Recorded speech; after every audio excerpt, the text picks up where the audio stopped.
Yeah, how come you're not wearing your Hawkeye stuff? I can't fit it. I don't have a Hawkeye button. Ask him. That's the And, reason. I don't have time to have responses. Broke my phone. So I need to have time. Really? Yeah. It's just a short answer. I don't recommend Like, it. we did start there. So I'm standing by the bin. And I'm like, I don't have time to. I'm Mary Ellen. I went to college in Monterey. With the dryer. So we had such a good time. I had a good time. 20%. Yeah, with people hand show. 23. Good. And you don't have to. Good. I just subtract But from just And people, they don't. stops. But no, it was. So yeah, we got a little bit of. Well, I had a tattoo for life. I had some, oh yeah. I didn't even check it too. But anyway, so I said to mom, Obviously, that's a good but it's not what I was expecting.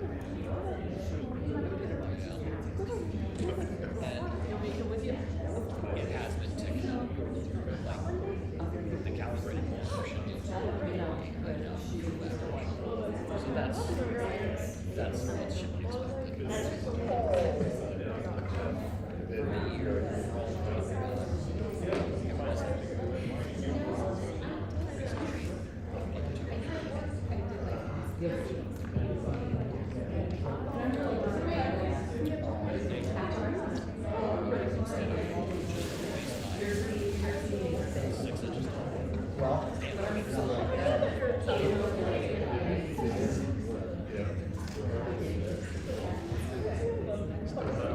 Not my best.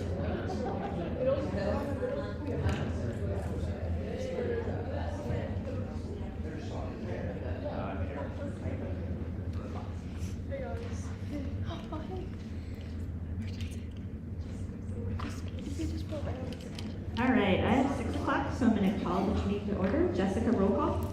Angie, Here. Derek, Here. Mark, Here. Aaron, Mike Hampton, Here. Josh Moore, Here. Melinda Hussein. Here. Any changes to the agenda? No changes to the agenda. Motion to approve agenda? So moved. Second? I'll second. Roll call? Flint, Yes. Mullen, Yes. Overberg, Yes. Hampton, Yes. Maher, Yes. Husinga. Yes. All right. Up first is our student spotlight, and tonight we have some ladies that participated in the Midwest Old Freshers Sweet 16. So Yay. why don't you come on up?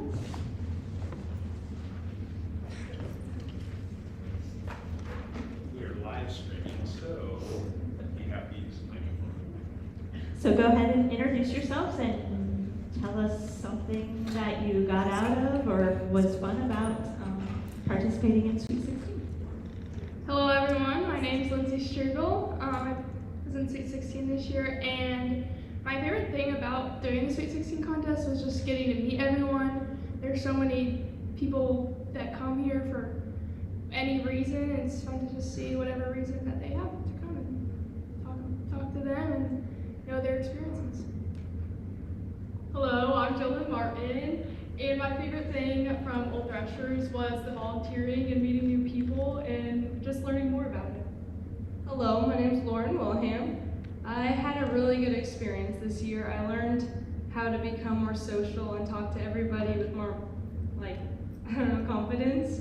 And I just got to find myself a little bit more, so that was fun.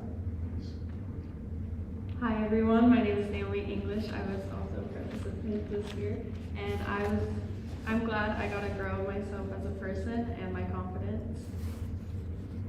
Hi everyone, I'm Hagen Cipher. I was also a participant this year.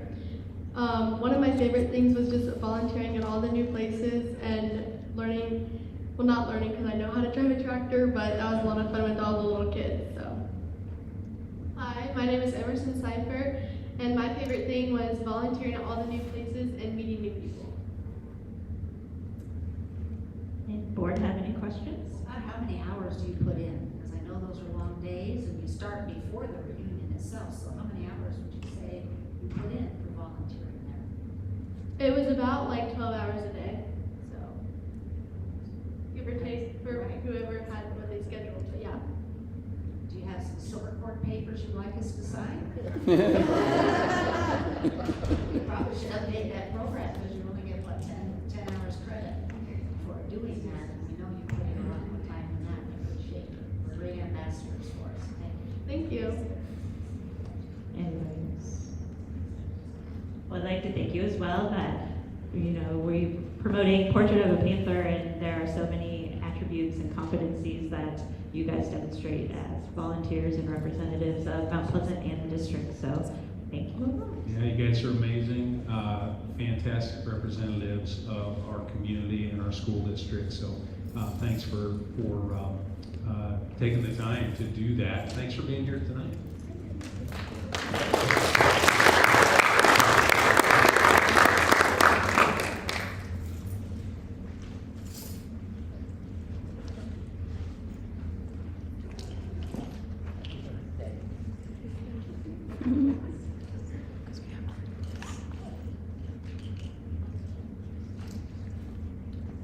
Next up, we have citizen comment.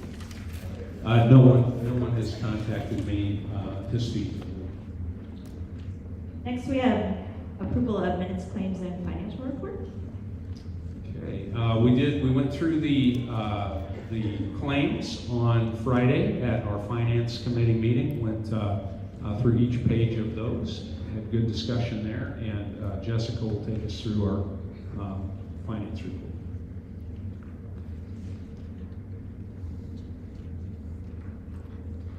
Hello.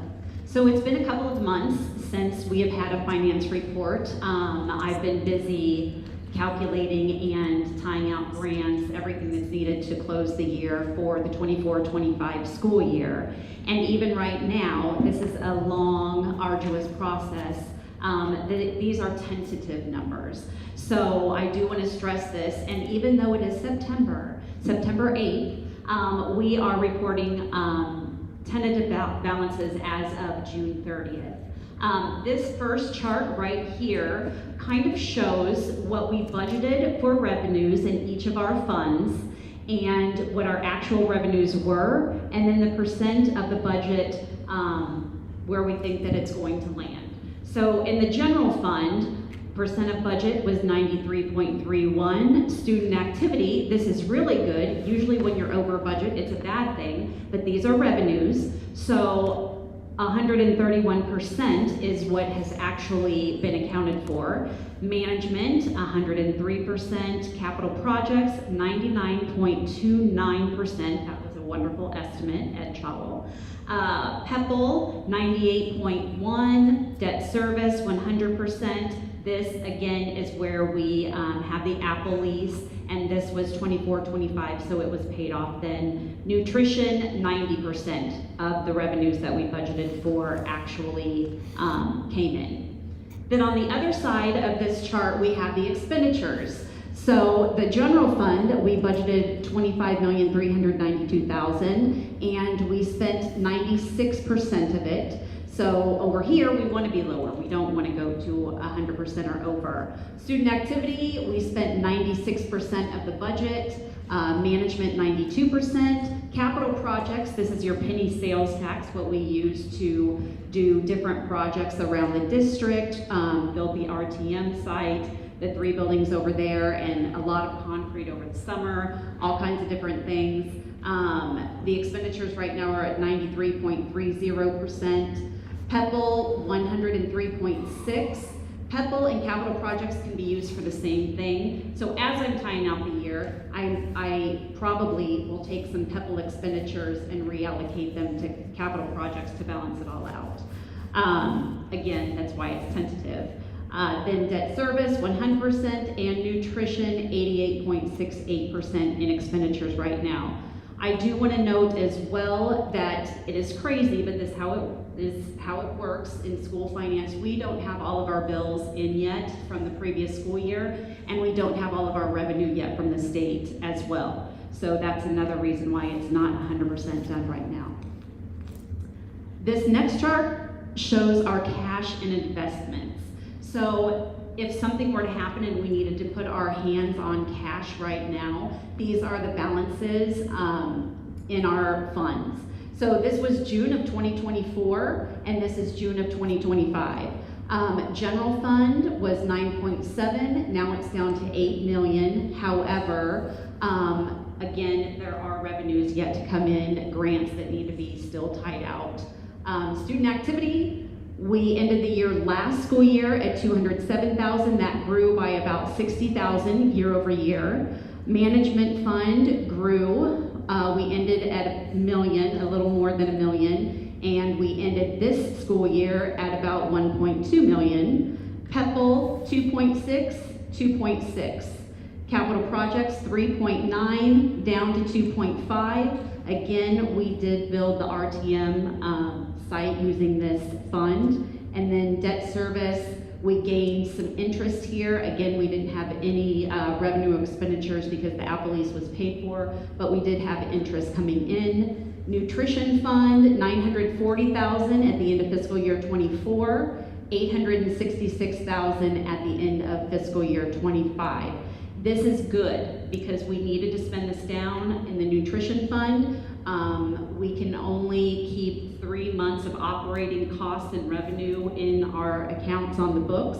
So Tisha Horn, our food service director, bought some equipment over the summer, and that helped drive that down a little bit. So, does anybody have any questions?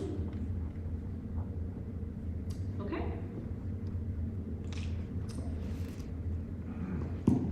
If nothing else, motion to approve minutes, claims, and financials. So moved. Second, Second. roll call? Flint, Yes. Mullen, Yes. Overberg, Yes. Hampton, Yes. Maher, Yes. Husinga. Yes. On to reports. Our first is instructional reports on the science fair program. All right. Michaela and Gail.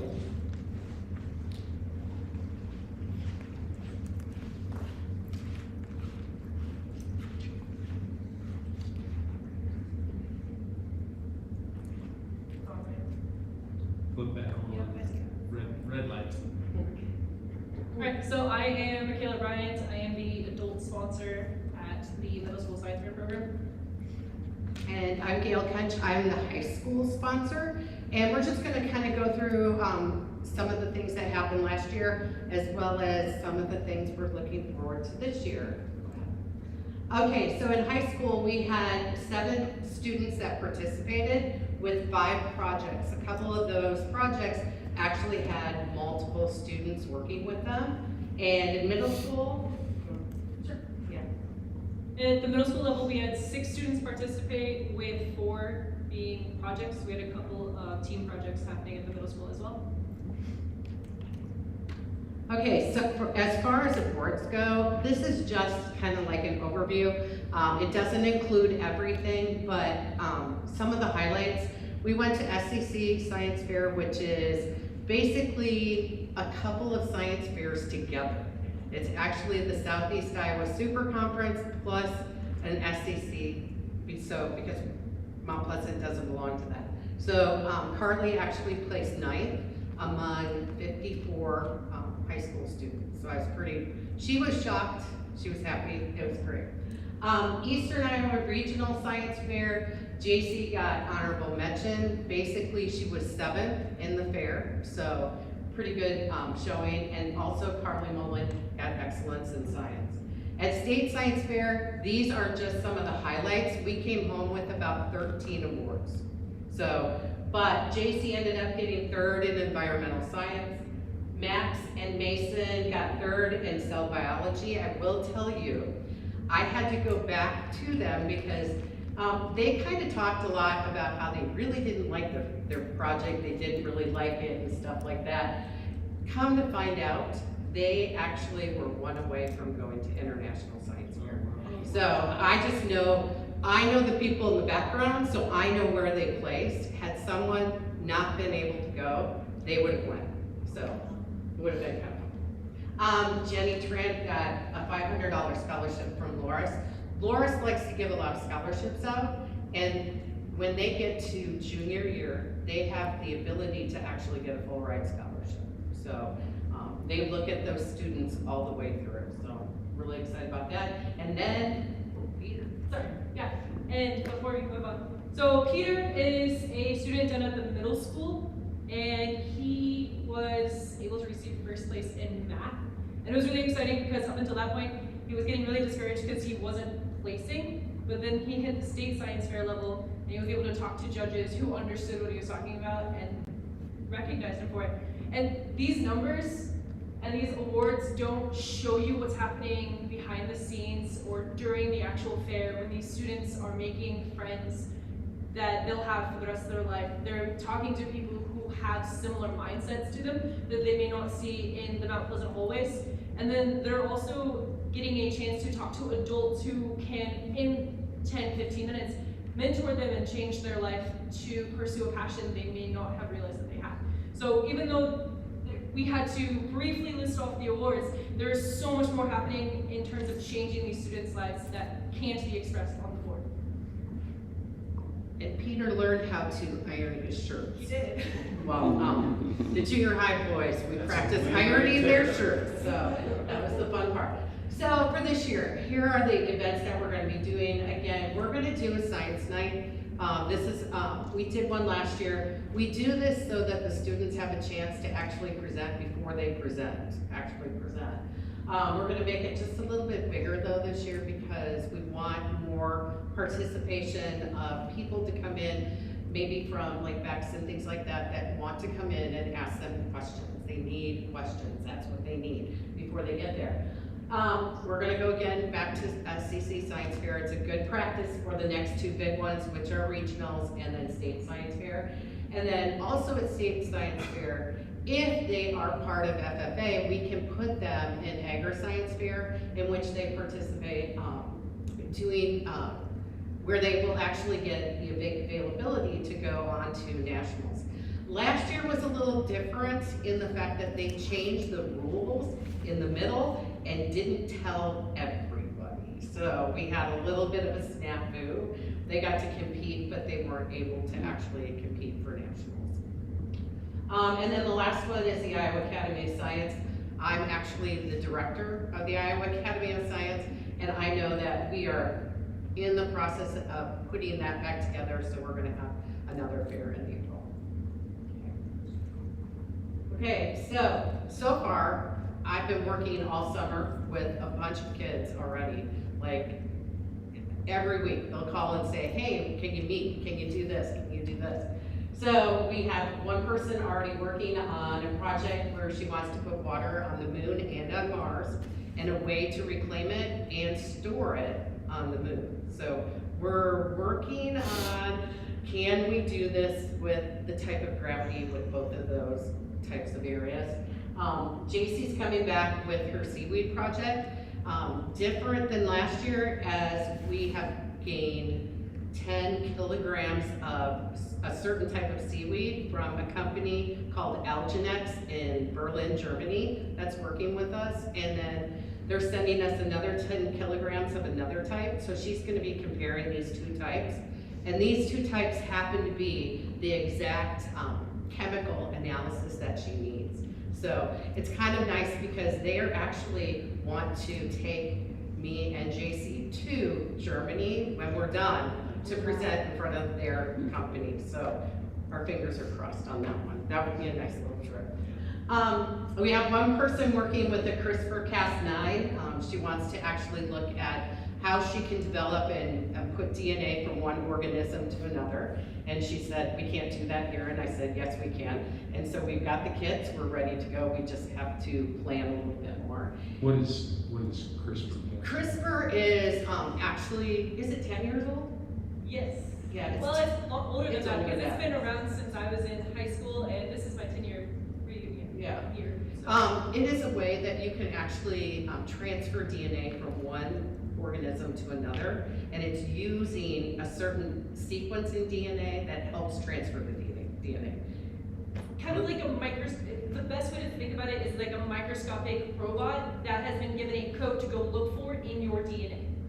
It's not typically put in a human body, It's not put in human body, but it's normally used in terms of bacteria to look at research on the genetic level so that we can do genetic mutations on bacteria to help with treatment of that as well as identification. And now you can actually get these kits and use them at home. So we're actually using some of this information, like you can do it on frogs and plants and everything else, so, yeah. And then we have one more person that's also looking at telomeres, which are the ends of DNA, and the fact that these telomeres that actually save DNA when it's replicating, that it's, he seems to think and has read things that the taller you are, the longer these telomeres are. We're looking and trying. Well, that's what we're doing. And actually, since we put this slide together, I got confirmation from a middle school student who is going to be looking at using bacteria, again, as a continuation project, looking at using bacteria to remove hard metal from water. So looking at rivers and streams that have hard metal buildup and using bacteria to remove that. So that would be really cool. Just a couple things that we're doing this year that may be different. Again, we want to grow the program. You know, my goal is to double. You know, if we had 7, hopefully we have 14. You know, same at the middle school. The first thing we're doing Sunday, September 24th, we're doing a thank you party for the people that helped last year, helped with hotels, helped with judging, all of that stuff. So we're going to do that this year. We're also having registration night because we do have parents that want to come hear about it. So we're hoping that we'll get more people involved. We're going to do a couple parent meetings so that parents understand kind of the whole process, because it is kind of different in the fact that you have to fill out paperwork. You can't just do it. You have to actually be able and get, you have to have certain mentors. You have to, if you're working with humans, you have to have permission of doctors that actually will approve. If you work with cattle, like JC has to have hers approved by a vet before it can actually be done.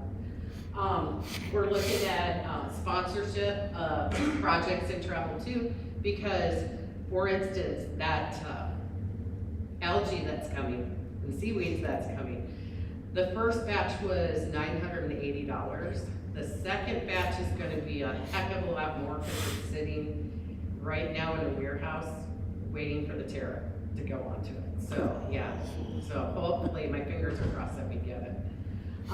So we're going to look at that as well. And then we're looking at possible fundraisers too, to help kids get their projects, you know, pay for the posters, do things like that. Okay. Oh, yeah, The sponsorship also covers things like mentorship. So if somebody in the community has a job at, say, Bex or at a hospital and wants to mentor a student who's interested in learning about things like that, there would also be a sponsorship idea towards that as well, to get kids in contact with professionals in that field of study. And then one last thing that's not up here. One of the things, I was approached last March, April, and by 4-H, because the state science fair is actually sponsored by 4-H. And we have the opportunity, students in Iowa, the opportunity to actually travel to China. And not just travel, but a free trip to China. All they have to pay for is their visa. And it's sponsored by Ambassador Branstad, and he wants to do 50,000 students in 5 years. We had it planned. I was taking, I think, 4 of the science fair kids, and everybody's planned, everybody's ready to go. Then something happened in the news, I can't remember what, but they canceled it. We are still on to go in April or May. They haven't decided what date yet, but I know that we're planning on still going, and we'll have room for more kids to go, but it's free. Free to go. Okay. Any questions? Not a question, but I can see with your enthusiasm that your students must have a lot of enthusiasm too. And I want to thank you for giving this time and opportunity to more students, and hopefully it will increase. Thank you much. Thanks. How much time do you estimate that the students spend outside of school on their projects? This is not an in-school. No, I know. Yeah, okay. It depends on the project, quite honestly. So a student who is doing bacterial research where everything grows really quickly, they might spend a couple days in a week plating and testing for about 8 hours a day for about 4 days. Or a student who is doing plants and growing plants, that's a continuous observation of those plants and making sure it grows, and that's lasting for months. But then there's also the research aspect you have to put in behind the scenes, because oftentimes students will spend, I know that as a student when I was doing science fair in high school, I was spending 12 or more hours for 6 or more months just researching everything I could know about my topic, so that one, I could know what to test for, and two, so that when I stood in front of a judge, I knew how to talk to them about my project and what I was doing. So in that case, when you are talking about looking at the hours of the actual experimentation, 40 to 80 hours. In terms of research, more than 100. It's a commitment. It's a commitment, and the kids know that when they sign up, and that's why it is so important to have parents involved as well, because it's really not possible if we don't have a parent behind them supporting them, or a mentor of some sort behind them supporting them and encouraging them to keep working. I will say that my time usually is on Saturday and Sundays. I mean, last year, that was the one thing I asked. I needed a key, because I couldn't just see kids during the day. I had, like, we would get here at 8 o'clock in the morning and spend 8 to 8 at night testing soil, or, you know, working with the plants, or doing things like that. And just like this summer, I can say Carly has probably already put in 40 hours of research time. And yeah, it's one of those things though, they realize the benefits out of it and realize what it's getting them, more than just, you know, the satisfaction of winning. It's everything.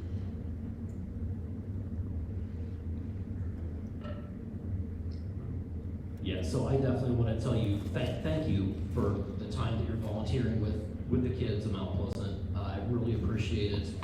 So you talked about the time for those students and some of the funding.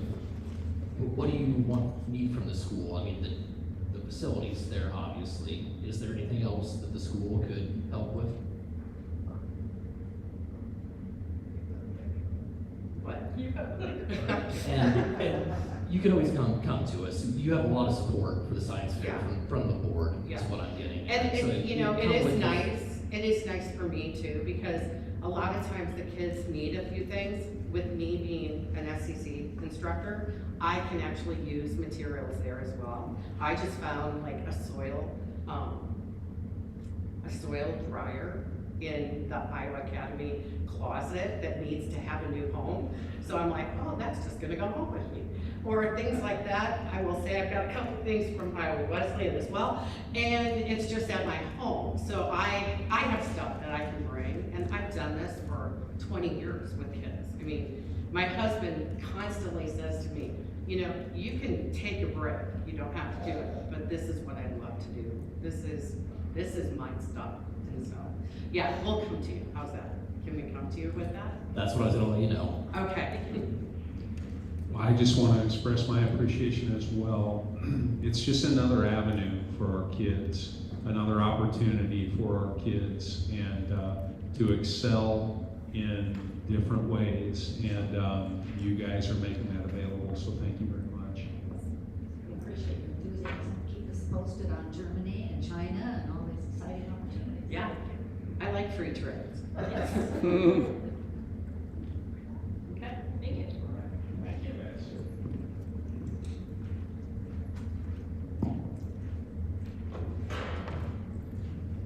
Next up is the superintendent report. But I have the first item. Right, you get the first item. So in the superintendent search update, today we kicked off really the first community involvement with a survey on superintendent attributes. So that's going out in multiple facets. So we started that today. that'll last the entire month of September. So it's an online survey. We will be pushing it out multiple ways. So the first way was today, our staff got it. It went out on Infinite Campus. It's posted to our social medias, and we'll continue throughout the next few weeks to continue to push out that survey. So share it, take it, and we will continue to look at that. We will get updates from the Brenda Myers Leader Services as to the participation. So later this week, they'll send us an update with how many responses we have gotten, and we will go from there. The other piece is that the application is open on their website.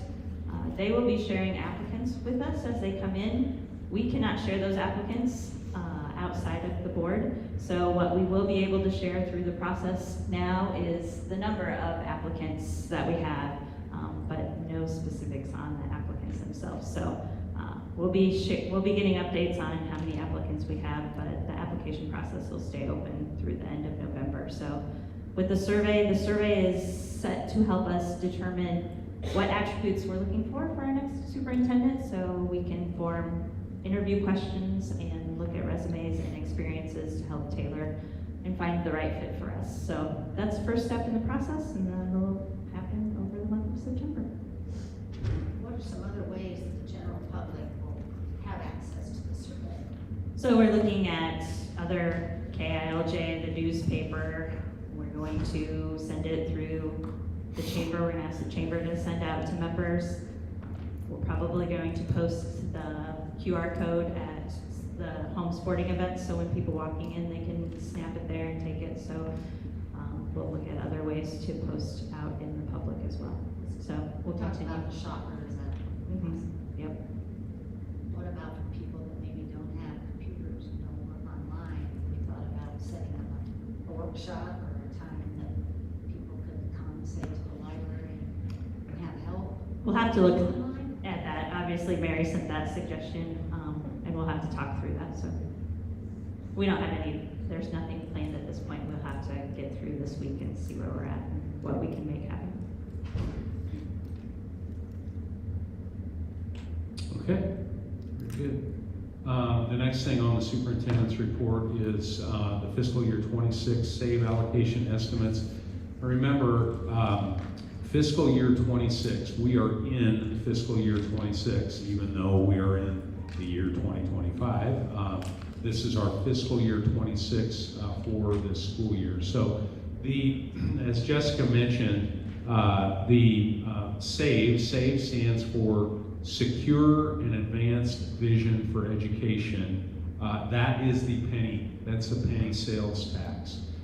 So those on purchases that are made in Iowa, where the penny is applied, those dollars are collected by the Department of Revenue and then are dispersed to school districts on a per pupil basis. So I just wanted to share with you for Mount Pleasant for fiscal year 26, the estimated revenue for the penny is just short of $2.4 million, $2,385,909 is the SAVE allocation. So when we put our budget together, we were anticipating about $2.4 million, so that was very close. Again, as Jessica said, those dollars are construction related, repair related, transportation. You can use them for transportation. Any manner that you can use the physical plant and equipment levy dollars, you can use the penny sales tax dollars in the same way. I did want to I want to give some September 2025. This is obviously very, very preliminary on enrollment numbers. So I don't really say anything about enrollment until October because October 1 is the count date. October 15th is the certification date for enrollment in Iowa, and things fluctuate pretty dramatically between the beginning of the year and even October 15th. However, we have been talking a lot about enrollment data, the future of enrollment, student enrollment in Mount Pleasant, And so I thought, well, I'm going to put this together. These are just, obviously you can see we were only a few days into school. So I put this together based on the kids that we had on these first few days of school. So preschool, it includes developmental pre-K in our Harlan Attendance Center. Right now, we have 78 students who are participating in preschool. That's an AM and a PM program. It's down a bit. Generally, we would be, Katie, between 85 and 100 students in preschool? Yeah, and which we have grown a little bit. I was just pulling it up. Okay, yeah. So again, those changes are definitely likely to happen. And then we've got our kindergarten totals here and these are teacher initials on the sections, kindergarten. So a total of 118 students in kindergarten. First grade, same thing, total of 127 students in first grade at our Lincoln Attendance Center. Second grade, 6 sections total of second grade, a total of 112 students. In third grade, total of 113 students.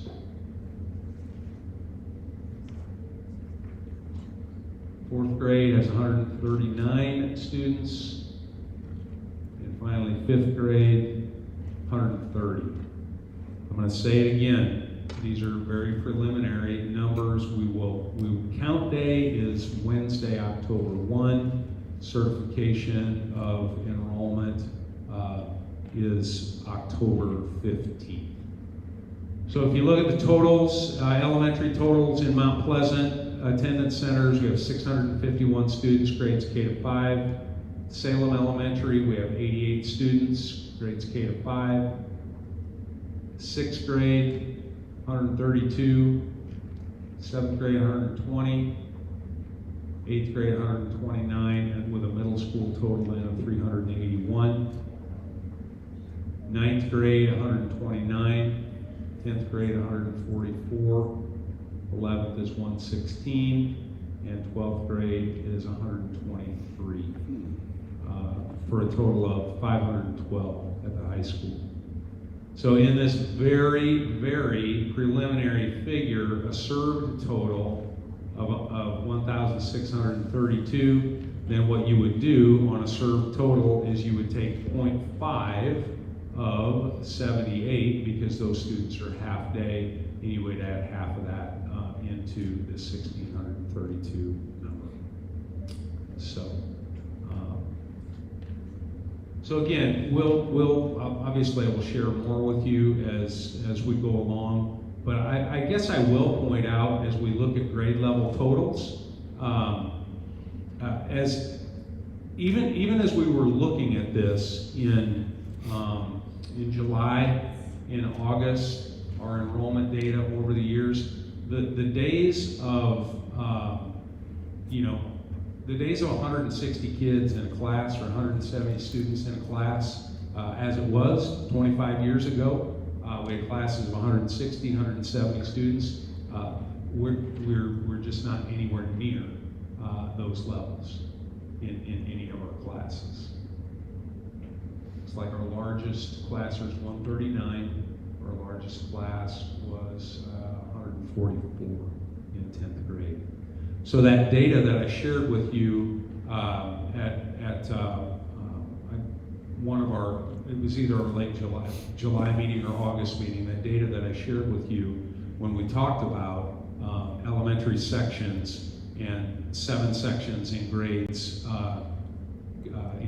K to 2 and 6 sections in grades 3, 4, 5.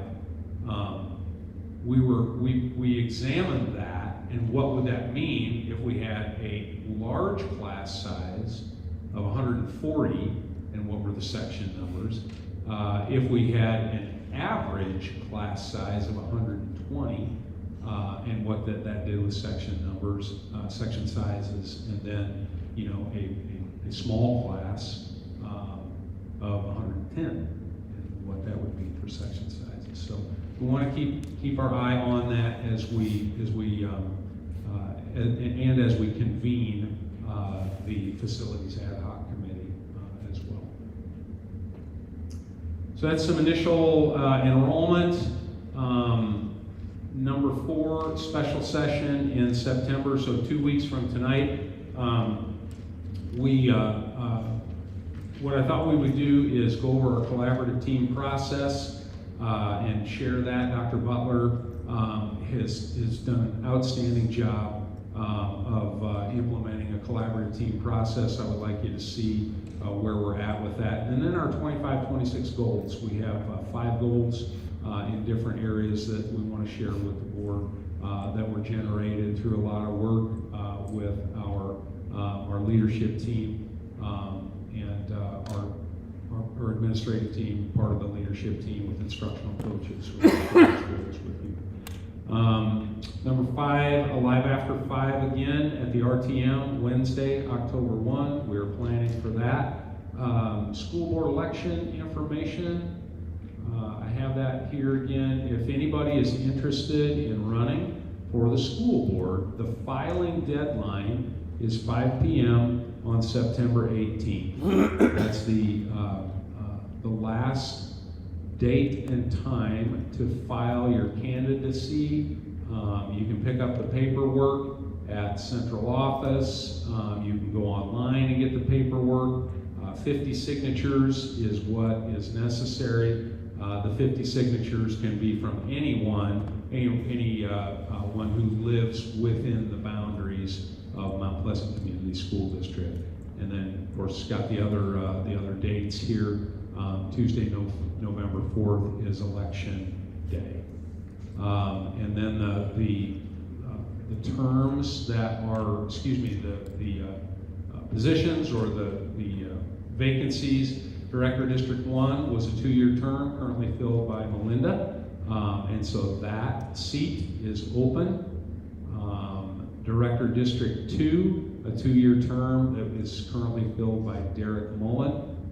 That's, again, I'll say it again, Director District 1 is, you can go on the website, the map is there as well, but Director District 1 is generally Mount Pleasant proper, kind of the city limits proper, and Director District 2 is anything outside of Director District 1. So Derek is serving Director District 2. That seat is up for election, and Josh is in. We have 3 at-large seats as well. Doesn't matter where you live, as long as you live within the boundaries of the district. Josh is currently serving in that seat, and that seat is up for election as well. The school board, so that's all on elections. The school board convention, November 19th through 21. Looking forward to that. And then, again, just keeping it on your mind, on your calendar, the School Board Association we are going to host the professional development Ready, Set, Govern on January 14th right here in the High School Media Center. And that's the superintendent's report. Any questions for Mr. Henderson? Next, we have board committee reports. Anybody want to share? I can take the site committee. So John has it pulled up here. So the first bullet point from the site committee last Thursday night was we were joined by Mr. Ethan Faith, the Ag Ed instructor and FFA advisor regarding a greenhouse, a hard-sided greenhouse is what he and 2 students presented at the site committee. The cost is approximately $100,000, including some site prep, concrete. This is made possible with a grant from Conitec in the amount of $129, so there is a little buffer there for that. You know, definitely supportive of it. That's coming up in new business. The next bullet point is Facilities Master Plan Ad Hoc Committee. Dr. Steve Murley is going to lead a group of staff and community members. He anticipates 4 to 6 meetings starting in October with a report to the board by January 26th. Next bullet point is the PEO Memorial Building. Continuing to move forward with that. We do know that there's going to need to be some asbestos abatement, and that ranges up there $65,000 to $105,000. Reviewed a proposal by Thomas McInerney for an architect proposal. That's going to be on new business, I believe. And abatement and demolition there.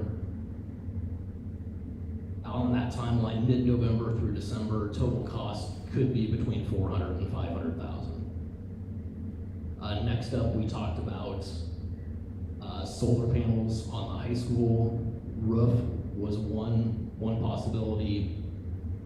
Mark, you want to take over any part of this? Yeah, it's just to get something to think about, that we could possibly do solar panels on the high school.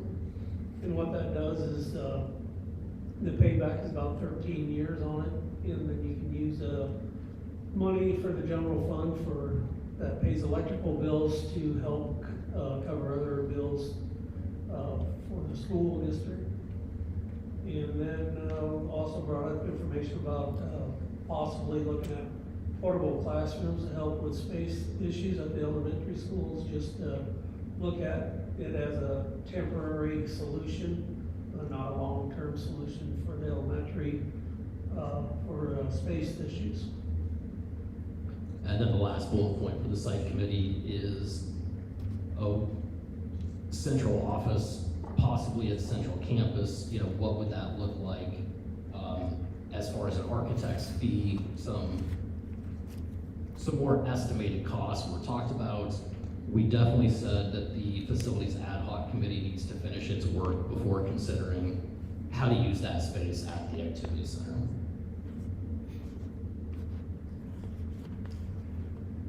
Policy committee, most of the things we have in new business, so fundraisers, series 300, 28E agreements, those will all be covered in new business. In finance committee, we reviewed most of the things that we already went over. Okay, the finance committee meeting, we reviewed all the expenditures in August 2025, nothing unusual. Many of the large ones had to do with purchasing curriculum. We reviewed instructional support levy paperwork. It's already been reviewed. We've also reviewed the SAVE penny sales tax money, estimated at $2.3 million. And then we reviewed, which Mr. Anderson already has reviewed in our bridge enrollments thus far. We'll be spelling enrollments. And we'll be spelling of enrollments, yes. Anybody want to add to committee discussions? All right, moving on, other board communication. Does anybody have anything they want to share? I'll just share that I had the opportunity to work with the FFA group at the LTN at Bill Fraser's, and they were fantastic help, put in numerous hours, and parents stepped up and also supported their children and working in the LTN. Awesome.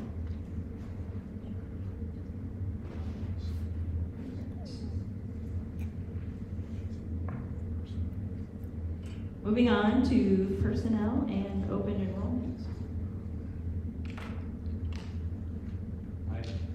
Jessica is emailing me personnel so we can get it put up here for you.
that is, I apologize, board members, that is my oversight. I didn't have it on Friday, and it's totally my oversight not getting that into your actual packet. It has been posted.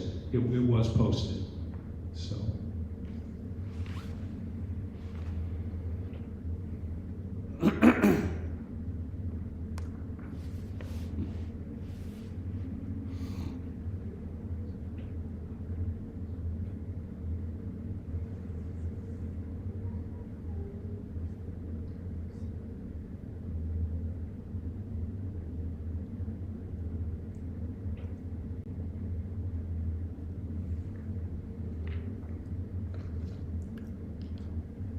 Any questions that you have on personnel, I'd be happy to field any questions.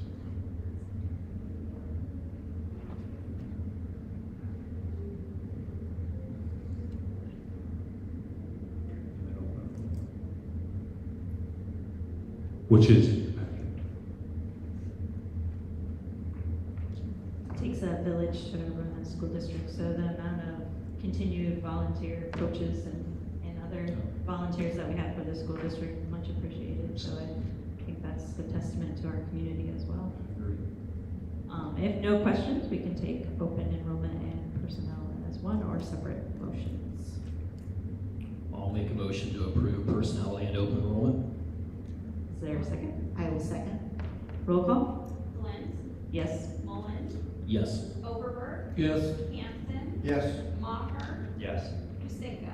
Yes. We have no unfinished business, so we'll move on to new business. And our first item is the consideration to approve the Ag Ed greenhouse proposal. Yeah, so you guys were all at the meeting. Ethan, to his credit, he did ask me, he said, Mr. Henriksen, do you want me to be there tonight? I said, you already presented to all of the board members at the site committee meeting for both the greenhouse and the overnight trip request for FFA. So again, as Derek mentioned in the site committee, the greenhouse is going to be such a great addition to our curriculum. It allows year-round the ability to grow. It's an opportunity for kids, as Ethan mentioned, Mr. Faith mentioned, kids who don't have facilities to really handle a supervised agriculture experience. The greenhouse is going to be a great place to do that. I'll try and make this a little bit bigger. It's 24 by 48 in size. It's a polycarbonate, hard-sided, so it's not a thin plastic, and has a up-to-date technology integration, watering system, heating system. Will look something like this. I'll go back and the location. Again, this is a aerial of the high school, so on the backside of the high school, right here in the red is the proposed location. This is the current garden shed and the garden plot over here. So in great proximity to that. And finally, the total material costs around that $72,200 with site prep and concrete slab and foundation around $30,000, which again should based on the funds that we have, leave a little bit for any equipment that they need to outfit it with as well. So You mentioned having a classroom out there. So yes, we wanted to make it chairs or exactly. That's right, Melinda. We wanted to make sure that. And that really was part of the conversation that we had with Contitech was at the time making it. They wanted to support CTE and to kind of expand the classroom experience. And so we wanted to make sure we were making it big enough so that you could hold a classroom out there, do instruction out there, and so all of that has been planned for. Yes.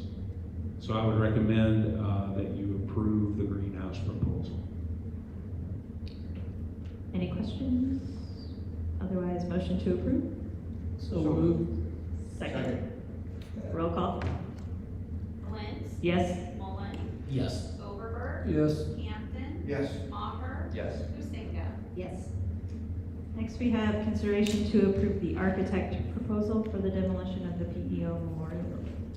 Okay, so let's start with some of the building information. So I'll pull this up here. You have this in your packet.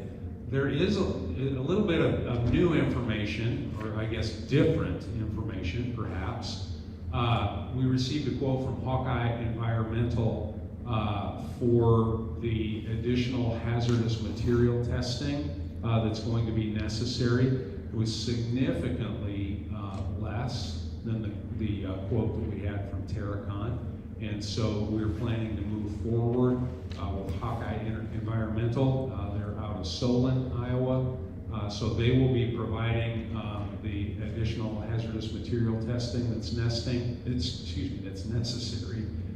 Testing, they thought testing could commence this Friday, September 12th. Hawkeye Environmental will put together specifications and a scope of work for the abatement by October 1. And then the district will solicit competitive quotes for the abatement work.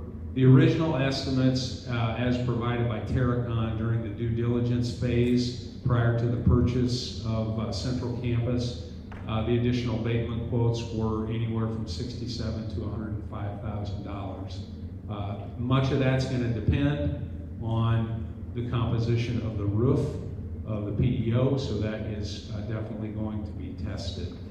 They thought abatement should take 2 to 3 weeks and would conclude around November 1, and then demolition could commence mid-November to January 1. Some other items related to the abatement and the demolition, the power and the water that's going to be necessary, those are all available. The former manner of heating the PEO was steam, and there are some abandoned steam tunnels that's obviously prior to the use of the geothermal that's currently being used. Those will be capped. The geothermal system that served the building, it has a well field that is south of the building, between the sidewalk and the building there. That system will be drained of the glycol that's in the system and then capped at the inlet and outlet. And then one of the things is that we've discussed is that the PEO Memorial Building is not listed on a historical registry, so we don't, there's nothing further that we need to do there. Some of the direct and related costs, the architect and engineering proposal that we'll talk about in just a little bit is $26,500. There is some civil engineering and topography that needs done. That upon your approval of next steps of the project tonight, French Reniker will be doing the abatement specs that we just talked about, and then the actual abatement. And then this was just an estimate that we received back in April of 2025 of what the demolition would actually cost. The demo threshold, the cost of that meets the threshold for the sealed bid process. So we would have to go through the sealed bid process, which would include a public hearing on the plan, the scope of the project, and the estimated cost, form of contract. And so that's some of the related information there. The schedule, a proposed schedule, again, based on your consideration tonight on the architect proposal. The key dates will be September 19th. We would publish notice to potential bidders for the actual demolition part of the project. September 22nd, which would be our work session on the 22nd, excuse me, it's work session. I would propose to you that we make that a special session so that you can set a public hearing date of October 13th, which is our regular board meeting in October, to set the 22nd, you would set a public hearing date of October 13th. October 13th would be the public hearing on the plans, specifications, form of contract, and estimated costs. October 15th, there would be a pre-bid conference at 2 o'clock, followed by a walkthrough of the work site. October 27th would be the deadline for receiving sealed bids before 2 p.m. Those bids would be publicly opened, read, and tabulated on that same day. And then we do have would be a regular work session that night. We could make that a special session so that the board could consider acting on the responsible low bid. Following that, October 29th, written notice to proceed to the contractor. December 8th, work to be substantially complete on or before that date, and then December 15th, work to be finalized and done at the site.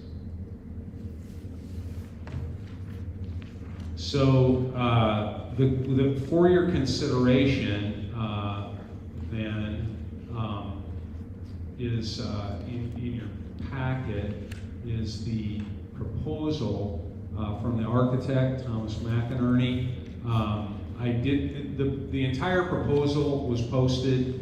You just have the 3 pages that we went over in the site committee. This is proposal for the demolition work, the scope of the project, some of the scheduling items, and the base services, which are the things that we have discussed, and a proposal from the architect for the cost, as I mentioned. Actually, it's $26,600. I think I put $500 in that previous document. So unless you have questions, I would recommend that you approve the architect proposal for the demolition of the PEO Memorial Building. Again, as we talked in the site committee meeting, this is the next step. It's the next step of the process. The abatement work is going to go on. We would get sealed bids for the actual demolition, and the board is making decisions all throughout the process on moving it forward. Questions on the architect proposal? Motion to approve architect proposal? I will so move. Second? Second. Jessica, roll call? Lentz, Yes. Mullen, Yes. Overberg, Yes. Hampton, Yes. Maher, Yes. Husinga. Yes. Next, we have consideration to approve the fiscal year 26 fundraising activities. Okay, and you have that in your packet. Not significantly different from previous years. However, the one thing that is a little different, the music boosters in the spring they would like to do what they're calling, and I guess what is called a mattress fundraiser. They would set up, whoever the company is would set up mattresses in one of our large areas out here in the high school, and people can come in, try out the mattresses, hopefully buy a mattress, and then a portion of the sale goes as the fundraiser. They would like to use this to help pay costs for the annual music trip. So that's a little different, but an interesting idea if anybody needs a mattress. So don't buy one until this spring. Unless you have other questions on the fundraisers, I would recommend that you approve. Any questions? Motion to approve? So moved. Second? Second. Roll call? Lentz, Yes. Mullen, Yes. Overberg, Yes. Hampton, Yes. Maher, Yes. Husinga. Yes. Next, we have consideration to approve the homeschool assistance program, the 20AE agreement with Danville Community School District. Okay, so we did talk about this as well in the committee meetings, and just a few statistics for your consideration. Our current capacity in the homeschool assistance program with the 2.5 teachers that we have capacity to serve 150 students. We currently have enrollment of 131 students. New London, who the board approved a 2080 agreement with New London for their students. We're currently serving 4 students.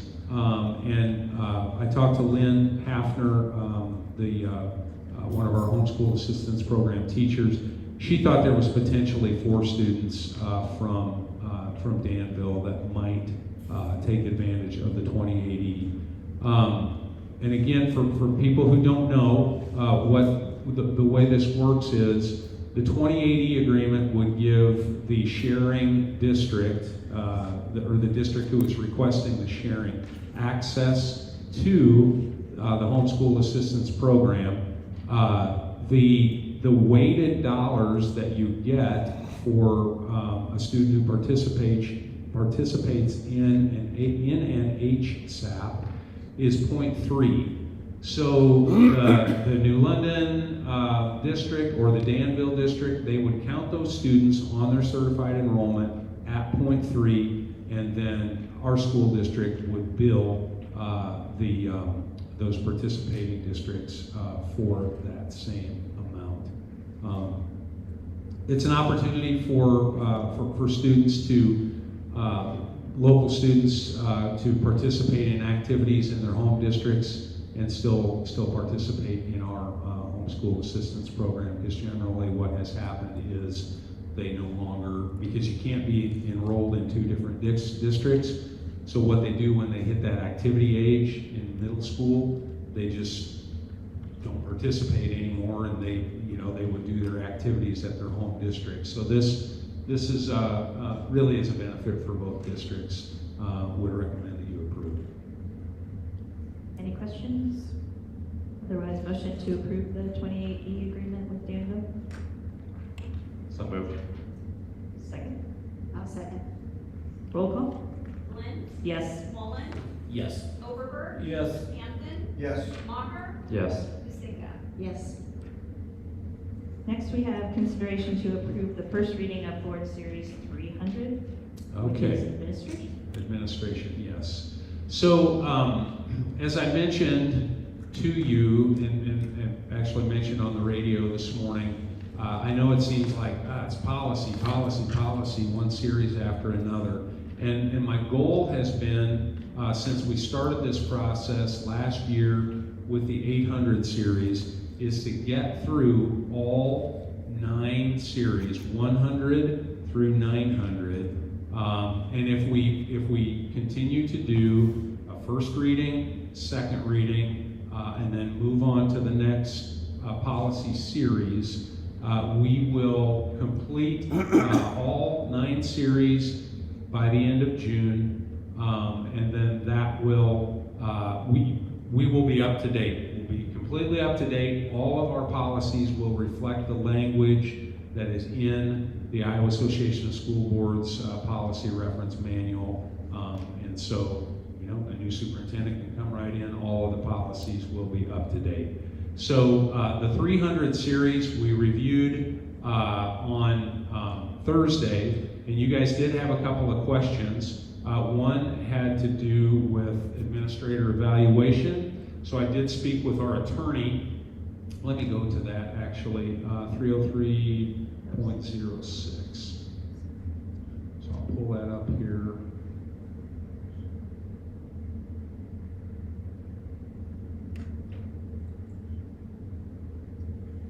And then 6. So the question that you had was on administrator evaluation. It's down here at the bottom. It's the responsibility of the superintendent to conduct formal evaluation of the probationary administrators and non-probationary administrators prior to May 15th. And so the question is it important to have that date, that actual date in the policy? So I talked to our attorney about that. And she really she could go either way. The reason that date is important is because if you were not going to renew a contract for an administrator, for whatever reason that might be, they have to be notified by May 15th. If it was for being non-proficient in one of the ISL standards, you would definitely want to have that particular evaluation in and done by that time if you were not going to renew a contract. Now, you could still go through that process, and if you, let's just say it was not a good scenario, you had an administrator who was not proficient, I would expect the superintendent to be acting on that and moving forward so that that evaluation is done by May 15th. You should know that. You should have that done as a superintendent. So the reason this is a bit, I don't want to say limiting, but it makes it a little bit tight for a superintendent is to get evaluations done by May 15th can be challenging when you've got 12 administrators. Generally, I'm getting them done in June. I do them annually. You have to do them annually, so it really is up to you. And obviously, this could be changed. You could pass it with May 15th in it, and it could be changed at any time. The attorney's recommendation, or she said I could really go either way, but if you've got a situation, you're going to have to be on top of it before May 15th.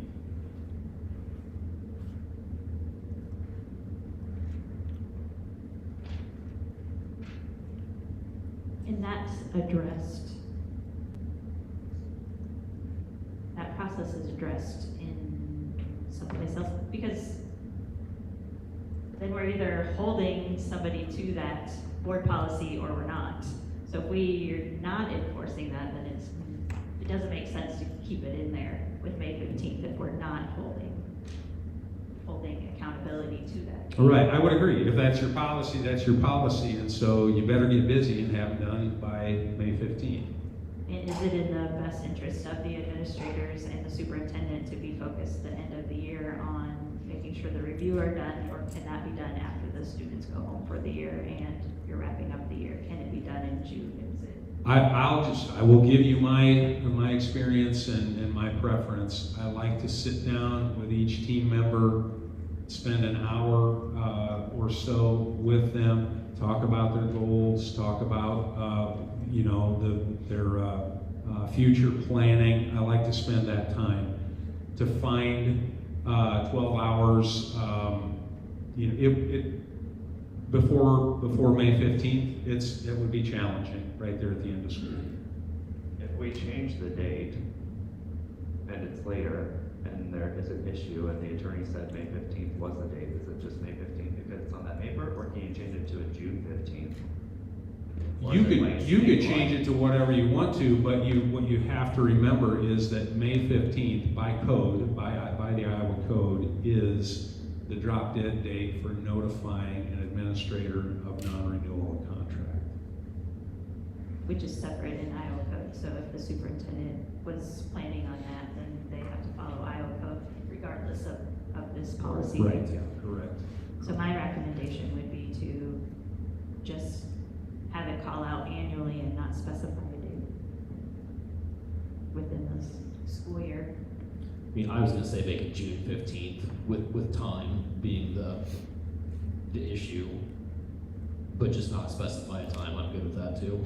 Well, you have to, you must, before June 30th, I guess, because that's the end of the year. You have to, every administrator has to be evaluated annually on the ISL standards. So If the superintendent is not doing that, they're not meeting Iowa code.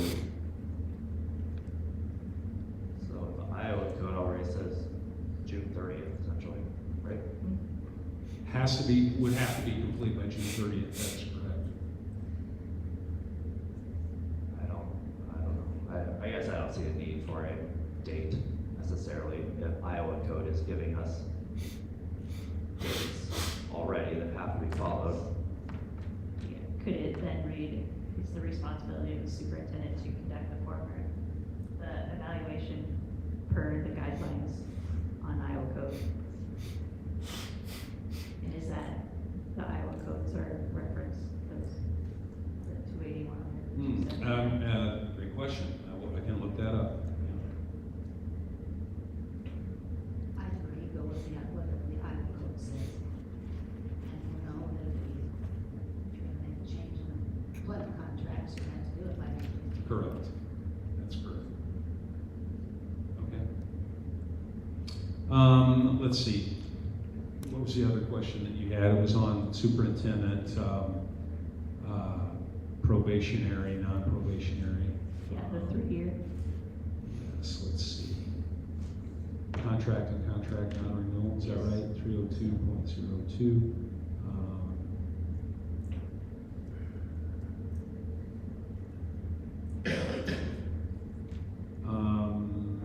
So the contract for a superintendent, it can't, the employment contract shall not exceed 3 years. The board can, on your next hire, you can decide what that looks like up to that 3 years. Where was that It was probationary language? that first sentence of the second paragraph. Oh, You could add thank you. fourth Yes, thank you. The first, the first 3 consecutive years of a contract issued to a newly employed superintendent is considered a probationary period. The probationary period must be extended for an additional year upon the consent of the superintendent. So I had that conversation with our attorney as well. That is mandatory. It's mandatory language. And here is why you definitely would want to keep that in the policy. A probationary employee, as it pertains to Iowa Code 279 and employment contracts, when you are probationary, you are only afforded certain protections if you're probationary.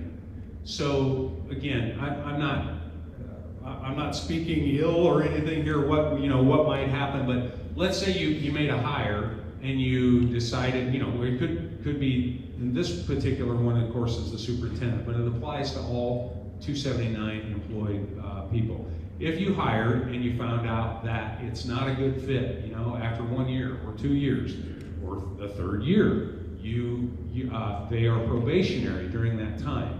And so you're only afforded, that individual is only afforded a hearing before the board regarding their employment. It doesn't go any further than that. If they're non-probationary, if they're, I call it tenured, whatever you like to call it, once you hit that mark, then you are afforded additional protections. So if the board decided to move on from the superintendent in this case, and they were non-probationary, you could have, that individual could have a hearing before the board. If they didn't like the decision that the board made, it could then go to an administrative law judge because they're non-probationary. So you definitely want to keep that language. It is mandatory, and that's why you want to keep that language in there. So unless you have other questions on the 300 series, I would recommend that you approve. Anything else?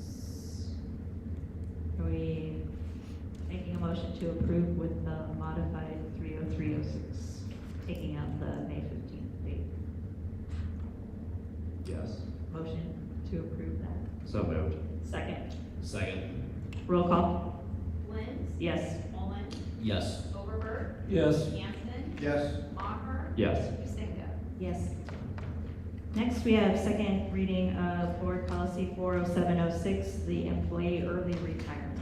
Okay, and this, you did that, there was no changes since the first reading last month of the employee early retirement. Again, this is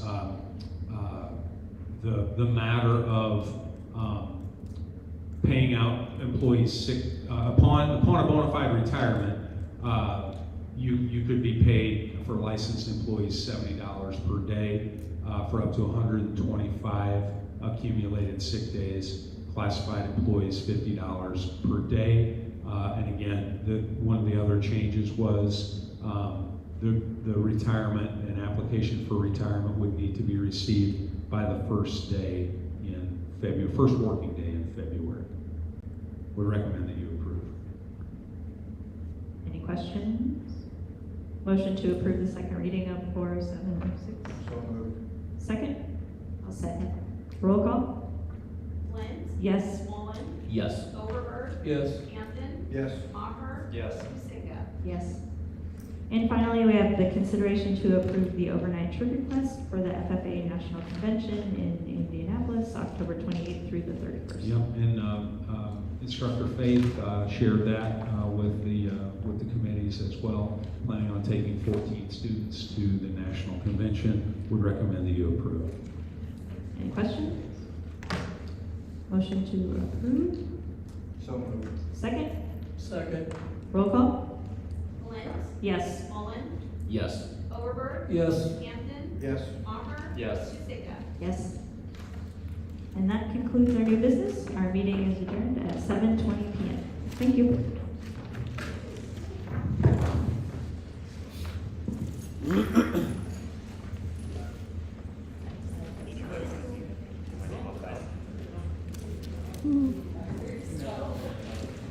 Mm.